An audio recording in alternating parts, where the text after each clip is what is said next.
बात गुस्से की नहीं है। बाद 7 साल के बाद चुनाव हुए हैं और चुनाव होने के बाद जो सवाल 7 साल के बाद जो लोगों ने उम्मीद दिखाई थी, वहां पर भी सवालों के जवाब एडमिनिस्ट्रेशन दे रही है, सरकार नहीं दे रही। जिस दिन चुने हुए नुमाइंदे उन्हें सवालों का जवाब पता है। देखिए, जो 7 साल से गांव के अंदर थे, इलाकों के अंदर थे, जो आज नेता है, वो सारे सवालों के जवाब जानते हैं, लेकिन आज भी लिखत में उन्हें ब्यूरोक्रेट दे रहा है। मुझे तकलीफ हो रही है। वो ब्यूरोक्रेट जिसने मेरी आवाम को नचाया है, जिसने जम्मू कश्मीर को लूटा है, आज उसी का जवाब महराज सुनने के लिए ऐवान में नहीं आएगा। ऐवान में वही जवाब सुनेगा जो एक सड़क पे बैठा हुआ शख्स, जो ये नेता है, इन्हें सवाल भी पता है, उनके जवाब भी पता है। बस फर्क इतना है, ये इंप्लीमेंट कब करेंगे या अपनी कार्रवाई कब करेंगे, अपनी ताकत जनता के लिए कब दिखाएंगे, उन लोगों को कब रोकेंगे। रेत का माफिया है, स्कूल का माफिया है, शराब का माफिया है, सड़क का माफिया है, अस्पताल का माफिया है। उन चीजों पर रोक कब लगेगी, उस दिन का इंतजार महराज करेगा, वरना तब तक बोलना छोड़ेंगे। साहब कहते हैं आप अपना डीडीसी का एक्सपीरियंस यहाँ शेयर करें। आपको ये अपना एक्सपीरियंस बताएं। मैंने 4 साल के अंदर 250 ट्रांसफार्मर्स लगाए। कोई मंत्री बता दे कि उसने अपने टेन्योर 70 लाख के बजट से अगर मैंने इतना काम किया, तो सोचो जम्मू कश्मीर के अंदर अगर मेरे जैसे इन्होंने मेरी सीट बदल दी, 97 के आंकड़े पे मुझे लाकर खड़ा कर दिया। अरे मैंने समर्थन एनसी को दिया है और इन्होंने भाजपा के अखाड़े में मुझे खड़ा किया और सवाल मुझसे पूछेंगे। मैंने बार बार हामी भरी, मैंने कहा मैंने समर्थन आपको दिया है, आप इनके साथ मुझे, मैं अभी भी उन्हीं को समर्थन दूंगा, चाहे वो मुझे निकालें या कुछ भी करें। मेरा समर्थन एनसी को है, लेकिन सवाल मैं लोगों के पूछूंगा। मुझे लोगों ने चुना है, मुझे एनसी ने नहीं बनाया, भाजपा ने नहीं बनाया, मुझे लोगों ने भेजा है और लोगों के सवाल इन लोगों से। आपने तो रमजान के महीने का भी जिक्र किया कि रमजान के महीने में बिजली नहीं है, इफ्तियारी और सहरी जो है अंधेरे में करनी पड़ती है। देखिए, रेस्पॉन्स इनका मिले या ना मिले, मुझे उससे गर्ज नहीं है। मैं अपनी बात बेबाकी से रखूंगा, पूरी ताकत से रखूंगा और इन लोगों को समझाऊंगा। अगर ये लोग नहीं समझेंगे, पूरी ताकत से और समझाएंगे। लोग जिस दिन समझ जाएंगे, आज तो आपने देखा इस सदन में भी नया हुआ 50 से ज्यादा लोग नए। अरे मुझ जैसा आदमी भी पहली बार आया है। अभी सीट 97 की है, तो खिसकते खिसकते हम भी पहुंच ही जाएंगे। ऐसा नहीं है।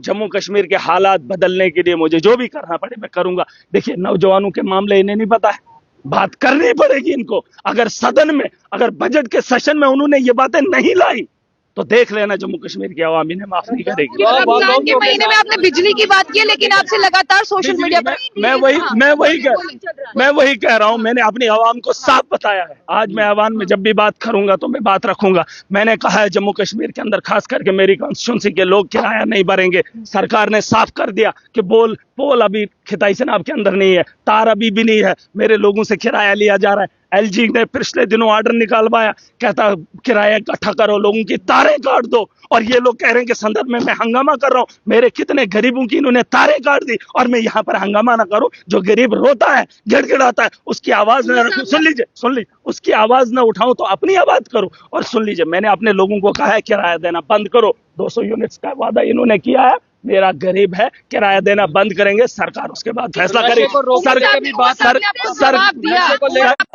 बस इतना। उमर साहब ने आपको कहा ना कि आप उनके छोटे भाई, उन्होंने ये भी कहा कि आपका जो प्रोजेक्ट है वो सेंटर से कोई नाराजगी नहीं, मुझे किसी से कोई नाराजगी नहीं। मुझे जनता जो इस वक्त परेशानी हालत में है, उनका अजाला अगर सरकार से हो सकता है तो प्लीज कीजिए। रमजान का महीना है, 3 रोजे हो गए। अगर आज का रोजा भी गया, इफ्तियारी, सुन लीजिए, अगर इफ्तियारी के वक्त बिजली नहीं होगी, सहरी के वक्त बिजली नहीं होगी, तो ये दिन में वक्त तुमको नहीं लौटा पाऊंगा। बिजली का इंतजाम की गुहार लगाई है। मैं चाहूंगा उमर साहब और ये जो एडमिनिस्ट्रेशन के लोग हैं, वो बिजली का इंतजाम जो है खिताई से ना। तो फिलहाल मैं आपको बता दूं कि महराज मलिक जो है, उन्होंने बहुत सवाल पूछे रमजान के हवाले से भी। जिस तरह से यहाँ पर पीडीडी डिपार्टमेंट की बात करें, यहाँ पर देखिए काम हो रहा है, कितनी धीमी रफ्तार से उस प्रोजेक्ट पर। देखिए मैडम, आप फिलहाल ये अंदाजा लगा लीजिए कि इस दौर में हम देते हैं आरडीएस। सुन लीजिए, मुझे अभी बात करनी है, लेकिन मैं आपको पहले ही बता दूं। मुझे बताओ, एलजी ने मीटर लगाना शुरू कर दिया है, पोल लगाना शुरू कर दिया। गाँव के अंदर हॉस्टल में डॉक्टर लाने की बात हुई। शराब के ठेके गाँव के अंदर खोले। क्या स्कूल को बेहतर बनाने के लिए इन्होंने पॉलिसी बनाई? क्या स्कूल के अंदर एक टीचर की तैनाती के बारे में बात हुई? शराब को, बिजली को जहां से रेवेन्यू जनरेट करना है, उसके लिए पॉलिसी बनाएंगे। अरे पॉलिसी उसके लिए बनाओ जहां से हमारी नस्लें बेहतर बनेगी। सुन लीजिए, मैंने कहा इन्होंने रिहेबिलिटेशन सेंटर किसके लिए मांग की?